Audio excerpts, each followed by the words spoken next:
Hello everyone, it's me again, Burntam, DIY TV, panibagong araw, panibagong vlog ulit tayo mga ka-DIY. Sa araw na to, hindi tayo mag-DIY ng mga motor natin at 4 wheels.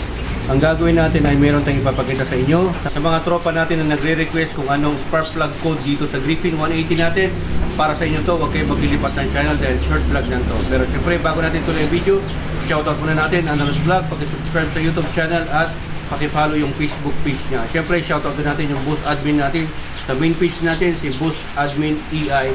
At sa lahat ng mga Griffin chapters natin, Baguio chapter, Iloilo chapter, Cavite chapter, Olongapo chapter, Manila chapter, at syempre dito sa Pangasinan chapter. So ayan, shoutout natin lahat ng mga Griffin owners natin. Ride safe always dahil maulan ngayon ang panahon mga ka-DIY. So ayan, tara, paklasin na natin yung spark plug natin.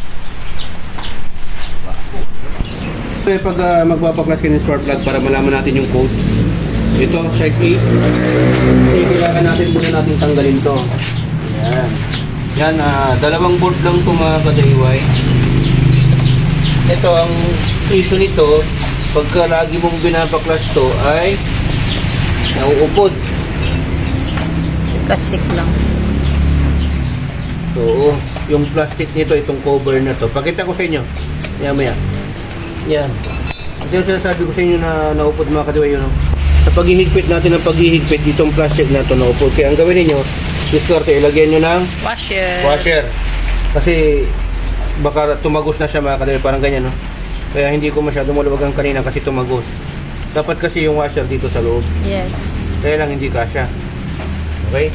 So yan, pagka natanggal mo na yan, makikita mo na yung spark plug nandito. Yan. So tanggalin na natin yung spark plug cap. Yan. Ingat lang kayo, baka ito ay lumuwag-luwag, magkukos yan ng erratic idle or pag-andar ng makina kasi mahina yung supply ng kuryente. Size 14 yung gamit natin na pangtanggal dahil shoutout muna natin Euro Motors at Mitsukoshi Philippines. Mali yung tools na binigay ninyo kasi naman yun dito. Mali, hindi kasya yung pangbaklas ng spark plug cap. So ang gamit natin ay range na size 14 mm. Yan, pasok mo lang yan ganyan, pataas. Huwag pababa. At payo ko, disclaim ko lang po, huwag kayong magbabaklas ng spark plug nang mainit ang makina niyo dahil malulustrid. Okay? Magpapamachine shop ka. So dapat, before mo gamitin, or pag ginamit mo naman na, palamigin mo muna. Lalo na kung long ride, palamigin mo na mga 30 minutes to 1 hour. Okay? Babaklasin nyo yan, pwede nyo namang hand loose na. Long thread po ito, kaya mahaba po talaga. Ingatan lang ha. Yan. Mahabang thread po ito. Yan. Yan para sa mga nagtatanong, nagre-request, anong spark plug code natin? So, ayan. NGK brand po yung stock natin.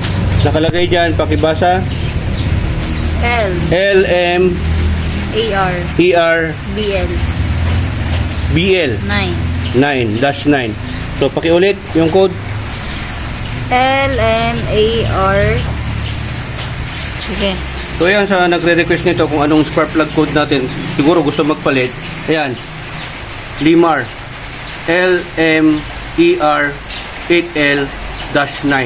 Okay, so ayan, pwede dito pang EDB, mga ganyan mga ka-DIY. Click, basta long thread or dalhin mo to sa motorcycle shop or motor parts, dalhin mo lang to. Okay, at ito kung di ayaw mong dalhin, sabihin mo lang yung code. Kasi napaka-importante. At sabihin mo rin kung long thread or short thread. Meron naman to sa Lazada, Shopee, pero para makasure ka, sa motor parts ka na lang bumili para genuine yung makukuha mo. Siyempre sa online, hindi mo malalaman kung genuine or fake or copy. Okay? So ayan mga ka-DIY ha, NGK or any brand pwede. LMAR o LMER 8L-9. So ayan mga ka-DIY. Balik na natin mga ka-DIY.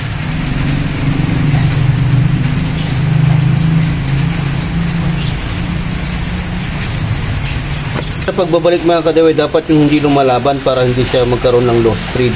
Kasi pag na low thread to, ipapamachine shop no to, lalaki na yung butas nito. So yung spark plug ng stock, hindi na yun yung magiging spark plug mo, papalitan na nila ng malaki.